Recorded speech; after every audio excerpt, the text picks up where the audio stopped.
Nos últimos anos, a Premier League se tornou um verdadeiro desafio para quem sobe da segunda divisão inglesa, a Championship. Ficar na primeira divisão é realmente muito difícil e são poucos os casos. Um dos últimos que impressionou a galera foi o do Nottingham Forest, que investiu massivamente em jogadores e quase montou um elenco novo para permanecer na Premier League. Nessa temporada temos um caso um pouco parecido, eu tô falando do caso do Sunderland de Regis Lebris, time que conta com o centroavante do Chelsea Mark Gill, atualmente está emprestado ao clube. Mas será que essa onda de investimentos do Sunderland vai ser o suficiente para fazer ele permanecer na Premier League? Será que o maior rival do Newcastle vai ficar? A gente vai tentar entender tudo isso aqui hoje, cara. Eu vou tentar analisar essas contratações massivas, o elenco que eles montaram e se eles têm o que é necessário para permanecer na Premier League no próximo ano. Para quem não me conhece, eu sou o Corvo, apresentador desse canal. Seja muito bem-vindo ao Plano Blues. Tem alguns casos de times que sobem da segunda divisão e que eles precisam montar algo muito sólido para ficar na Premier League. Mas tem alguns casos que precisa mudar tudo. E eu diria que o Sunderland é um desses casos. Por isso que essas contratações massivas, elas não são coisas assim, tipo, exageradas nem nada. Elas são necessárias. O Sunderland gastou mais que o Milan, fato. E isso é a grana da Premier League, que todo mundo fala, continua acontecendo, né? A Premier League gastando muito dinheiro. Só que tem time que sobe, cara, que precisa gastar. E o Sunderland é um deles. Teve o Fulham, que conseguiu ficar fazendo algumas contratações bem boas, interessantes ali. Teve o caso ali do Forest, que montou um elenco novo e, assim como o Sunderland, ele precisava. E no último ano a gente teve o Ipswich Town de Kieran McKinney fazendo algo muito parecido. Subiu da segunda divisão e montou um elenco quase novo ali, trouxe um monte de peça, se reforçou com quem dava da segunda divisão para formar um time mais forte e formou um elenco bem sólido. E era muito necessário. Na época, eu deixei isso bem claro. Eu disse que o Ipswich, dos times que subiram, era quem mais precisava contratar. E por que isso? Porque o time do Ipswich na segunda divisão naquela época era muito fraco. E aqui acontece o 2.0. O Sunderland tem um elenco que era muito fraco. A grande estrela do Sunderland, de fato, era o irmão de Jude Bellingham, o nosso querido Jobe Bellingham. Basicamente, ele era a grande estrela ali daquele elenco. Um jogador que hoje tá no Borussia Dortmund, tá jogando bem e provavelmente tem um futuro pela frente. O grande jogador era ele. Só que, cara, é só um jogador jovem. Assim, não tem grande destaque. Então a gente já vê um pequeno problema aí, cara. Quando tu olha, por exemplo, pro elenco do Leeds, que subiu junto com ele. Cara, o Leeds tem o artilheiro da liga, o Leeds tem um excelente meio de campo, o Leeds tem muito zagueiro interessante, o Leeds tem um elenco inteiro montado. O time do Burnley também tem um elenco inteiro sólido ali, opções pra zaga, opções pra meio de campo, opção pra lateral, tem tudo. O Burnley tem acesso a muitos jogadores. Podem ser jogadores de elite, mas são bons jogadores. Jogadores suficientes pra montar um elenco inteiro. E o Burnley tem boas opções, né? Eu acho que se o Burnley for bem ao mercado, talvez ele consiga até ficar. Mas em resumo, cara, o elenco do Sunderland no geral é um elenco muito jovem, cheio de defeitos, faltando muitos jogadores e que precisava contratar. Então, o que vocês estão chamando de Super Sunderland, na grande realidade, é o Sunderland montando um elenco decente para ter alguma chance de ficar na primeira divisão inglesa. E eu deixei de falar do último time ali, eu já falei do Leeds aqui no canal e do Burnley, mas não falei muito sobre o Sunderland, né? Só que eu vou falar um pouquinho sobre eles também, ok? Vou deixar isso bem claro. Eu vou muito falar porque exatamente eles foram ao mercado de maneira interessante. Aqui a gente tem os primeiros contratados, né? Eles contrataram Habib Diarra, vindo do time B do Chelsea, né? O time satélite do Chelsea, Estrasburgo. É um jogador que não é um grande destaque, mas é um jogador interessante ali, pode jogar no meio de campo como meio atacante, né? Trouxeram o Simone Adingra, do Brighton, ponta do Brighton. Já falei aqui no canal que pra mim esse cara tem um nível parecido com o de Kaoru Mitoma, não acho ele muito distante não. Pode jogar nas duas pontas, super interessante. Um cara que era pra estar em outro tipo de elenco, né? Podia facilmente ser parte do elenco do Newcastle, podia ser facilmente parte do elenco de vários clubes da Premier League, então o fato dele estar aqui é interessante pra caramba, né? É um jogador realmente que sobe muito o nível do que eles teriam acesso. Acho a contratação até num preço bom, né? O Brighton começou a vender os jogadores de maneira um pouco mais acessível, né? Pra fazer reinvestimento, faz sentido. Nós temos também o tal do Nzulify, né? Um que eu já falei aqui no canal e botei em vários elencos. Um jogador que pra mim é só questão de tempo, até ele tá disputando grandes coisas em um grande clube. Vejo um talento absurdo nele, né? Tem muita gente, inclusive, que manja muito de futebol, que fala muito bem dele, não é à toa não. Realmente o talento tá ali, cara. O moleque é muito acima da média, cara. Que bom que ele tá indo pra Premier League. O Sunderland, inclusive, vai fazer esse papel de apresentar muitos jogadores interessantes. Tem o tal do Taube, que vem do Clube Bruges, foi destaque na última Champions League, né? Teve alguns jogos interessantes desse Taube aí, cara. Um jogador que tava mostrando, né, um desempenho um pouquinho fora da curva. Gostei muito dele. Trouxeram o Noah Sadik também. Acredito que uma opção aí pro meio de campo. Não conheço muito bem, então não irei comentar muito, mas é um jogador que é bem falado por aí, né? Então não é qualquer jogador. Trouxeram o Granit Xhaka, jogador que eu achei que ia pro Milan. Pra mim fazia bem mais mais sentido pra carreira dele ir pro Milan do que aceitar o desafio do Sunderland, né? Correu o risco de ser rebaixado, mas ele decidiu ir. Trouxeram também pra zaga agora Omar Alderete, né? Jogador que quem acompanha a seleção brasileira sabe muito bem quem é, né? Jogador acho, do Paraguai, que enche muito o saco, né?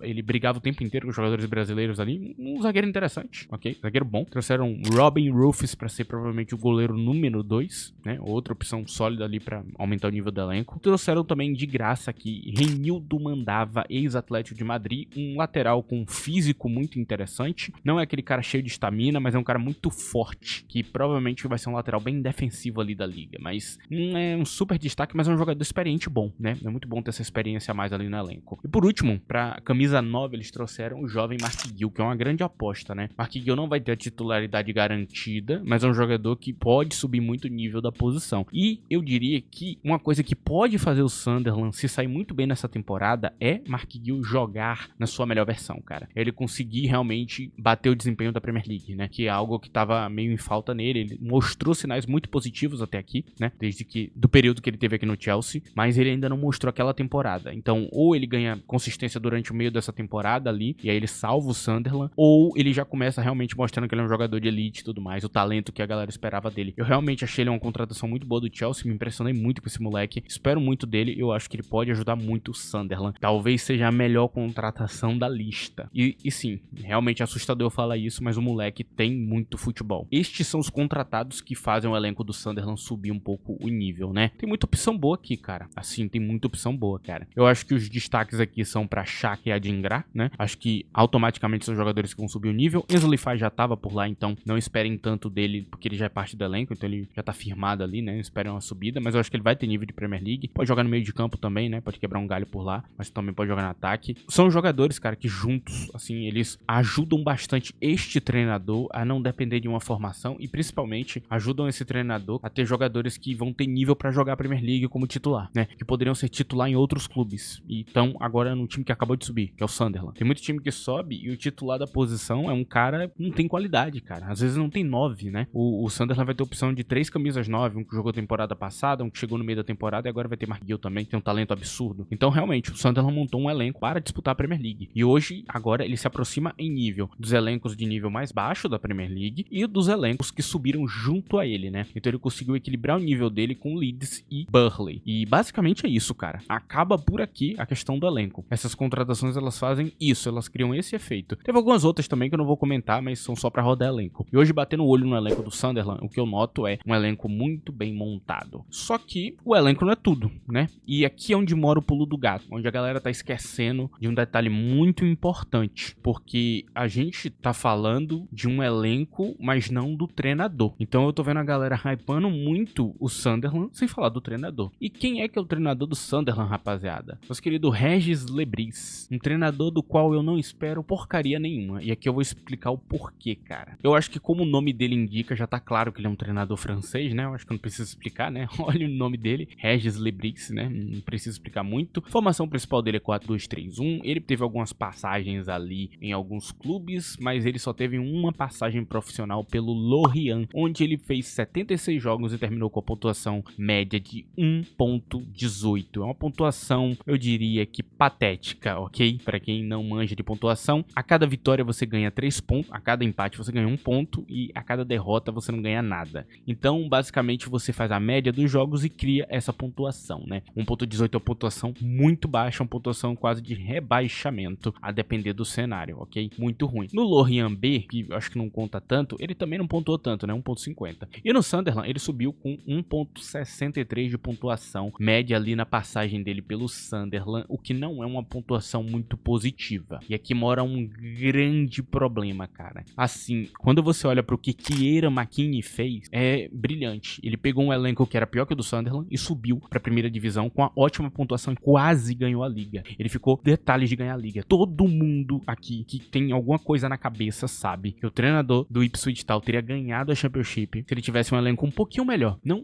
muita gente. Uns 2, 3 caras melhores ali já teria feito ele ganhar a liga. Então era essa a proposta dele. Não só isso, o futebol deste treinador do Ipswich Town era um futebol muito equilibrado. Então era um time que sabia atacar e se defender. E se defendia muito bem. Se defendia com padrões que lembram o Mourinho, né, em alguns momentos. Sabia retrancar de verdade. Então era um treinador assim feito pra resistir à Premier League. E aqui do outro lado nós temos um treinador com as pernas arreganhadas, né? Se tem uma coisa que eu posso comentar sobre o Sunderland, eu não vi tantos jogos assim, vi bem poucos mesmo, mas eu vi jogos desse Regis Lebris, é que o Sunderland, ele não tinha um padrão defensivo minimamente aceitável, assim. Era um time que atacava bem, né?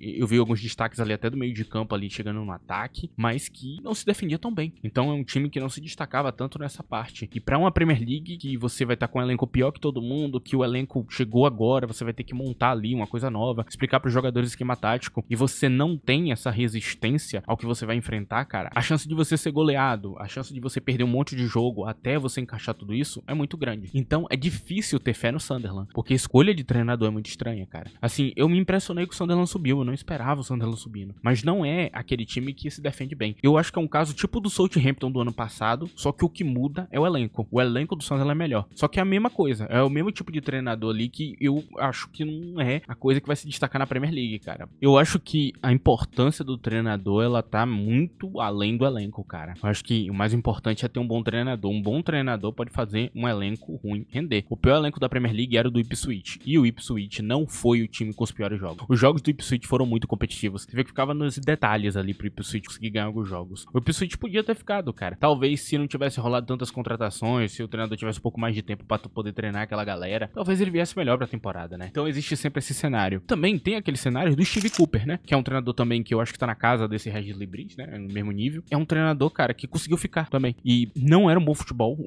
O Forest fez algo ainda pior, né? Que o time do Sunderland, ele contratou muito mais gente. Ele teve dificuldade pra encaixar a galera ali, encaixou igual um maluco. A galera perdeu confiança. Foi um negócio doido que rolou no Forest. Assim, o Forest foi um time bagunçado durante aquela temporada. E conseguiu ficar. E aí vai ser esse cenário aqui que eu acho que pode acabar acontecendo, né? Onde ele, de alguma maneira, consegue resistir aos jogos, fazendo jogos absolutamente chatos de se assistir. Ele muda o futebol dele pra ser insuportável, pra não jogar o jogo dele e nem jogar do adversário, e aí conseguir alguns empates e conseguir manter a pontuação. Eu acho que é a única saída que eu acho pra esse treinador. Diferente do Leeds, por exemplo, de Daniel Farke, que também é um time um pouco mais ofensivo, mas o time de Daniel Farke tá treinando nessa pré-temporada pra se defender melhor. Eu vi os jogos ali do Leeds e eu posso garantir pra vocês, ele já tá entendendo onde é que ele tá pisando. Ele já entendeu o cenário onde ele tá pisando. Talvez pelos jogos da Copa da Liga, onde ele enfrentou Chelsea, enfrentou Liverpool e sofreu muito. E ele entendeu, cara, não dá pra fazer o futebol que eu faço lá na segunda divisão contra um time de primeira. O time de primeira vai me punir muito. Tava tomando muito gol. O Leeds sempre foi um time muito ofensivo, um dos times mais poderosos da segunda divisão nas duas temporadas, né, sob o comando do Daniel Farke. Ele merecia subir na última, mas acabou não conseguindo. Foi até interessante, né, pra ele poder ter mais tempo de treinar o time, né. Quem sabe um rebaixamento nessa atual Premier League não teria ferrado com ele e seria demitido. Eu acho que agora a chance dele ficar na Premier League aumenta bastante, né, porque ele aprendeu muita coisa, ele sofreu muito e aprendeu muito com os erros dele pra realmente montar algo sólido. Regis Lebris não tem esse tempo, então eu não posso falar que é a mesma coisa. Então eu deixo bem claro pra vocês, cara, falta treinador, ok? O Sunderland não tá com um super treinador, pode ter um super elenco, pode ser que futuramente isso seja muito bom, essas contratações, quando eles caírem e subirem de volta, né? Só que talvez com outro treinador eles consigam ficar. Com esse aqui eu não acredito tanto. Pode deixar sua opinião aí na aba de comentários, como você também, cara, pode deixar o like nesse vídeo, cara, pode ajudar muito esse canal se você fizer isso. Se você usar também a opção de hype, né, ajuda bastante o canal. Se você quiser mais ainda um contato maior comigo, cara, viu que eu comento diariamente, tem o meu Twitter, tá aí na tela, @ddcorvo. Lá você me encontra e vê cada comentário que eu faço ali sobre mercado de transferência, zoeirinha sobre futebol, tá tudo por lá, cara. Se quiser encontrar minha comunidade, é lá no Twitter. Vai lá, me segue lá. Enfim, agora, cara, a gente vai falar um pouco dos possíveis desafios que o Sunderland vai ter na questão do rebaixamento. Quem é que vai estar disputando junto com o Sunderland ali a zona de rebaixamento nesse atual momento, né? Acho que é muito importante falar sobre isso. Bom, cara, a gente tem alguns times ali que não contrataram bem nessa janela, ela ainda não terminou nesse momento, então essa opinião pode ainda mudar, né? É um dos problemas que eu tô sofrendo agora, que eu tô fazendo esses vídeos de previsão no meio da janela, o que é bem negativo. Não dá pra fazer uma previsão 100%, a previsão 100% é só com janela fechada, né? Não consigo fazer uma previsão de 100% sem a janela fechar, inclusive é o que matou muitas das minhas previsões isso aí, cara. Eu queria muito poder fazer uma depois que a janela fechar, talvez eu faça uma no meio da temporada, né? Mas, por enquanto, né, o que eu noto é que o Wolves se reforça bem trazendo John Arias, mas não substitui o grande jogador que fez o Wolves pontuar. Eu diria que o Wolves deve a Matheus Cunha pelo menos 12 a 10 pontos. Ele ganhou 12 a 10 pontos do Wolves na última temporada, por ele estar em campo. Ele produz tanto pro time que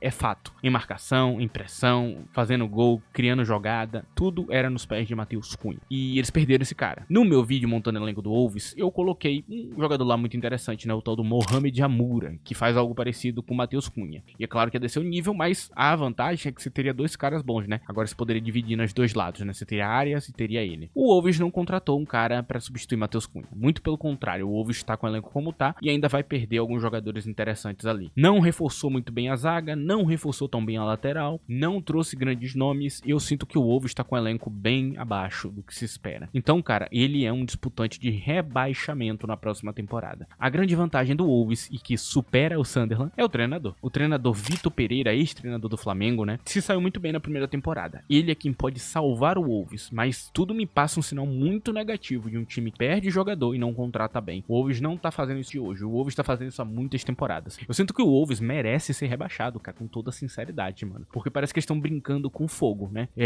Eu não entendo, porque os valores que eles ganharam vendendo são muito altos, pra não entender que eles precisam contratar bem, que eles precisam ir atrás de alvos maiores ali pra repor a saída, cara. Precisa, é necessário, porque os seus adversários são muito fortes. Outro caso ali que vai disputar rebaixamento é o Brentford. O Brentford perdeu o Thomas Frank pro Tottenham e agora eles perderam a chave do time. O grande treinador era ele. Não só isso, eles perderam também os dois grandes jogadores, né? Um saiu na janela e agora o outro saiu pro Manchester United, o tal do Endelmo, que era a figura mais criativa do time, né? A figura que criava as coisas era esse cara e agora eles não tem mais. Então eles perdem muito poder ofensivo, perdem o treinador, colocam um treinador novo não provado, então não sei o que esperar. Mas com o elenco fraco que o Brentford sempre teve e agora sem a peça-chave, que era aquele grande treinador, né? Conseguia fazer os jogadores estarem motivados a jogar melhor do que o que eles eram e também com um bom esquema tático que vencia os times grandes. Agora não tem mais isso. Agora o treinador novo vai vir com a proposta do treinador novo, que eu nem sei qual é, sinceramente. E é um treinador que vai começar a temporada dele ali. É claro que deve ter, né, uma conversa entre o time do Brentford e o próprio Thomas Frank pra isso acontecer. Só que eu tenho medo, ok? Então o Brentford, pra mim, na minha cabeça, é um time que vai estar ali na zona de rebaixamento. E agora, quem vai disputar a zona de rebaixamento são os outros que subiram, né? O Sunderland, o Leeds e o Burnley. Eu posso dizer que eu lembrei quem é Scott Parker, né? Eu não tava tão lembrado dele até eu ver um 9-0 no Bournemouth.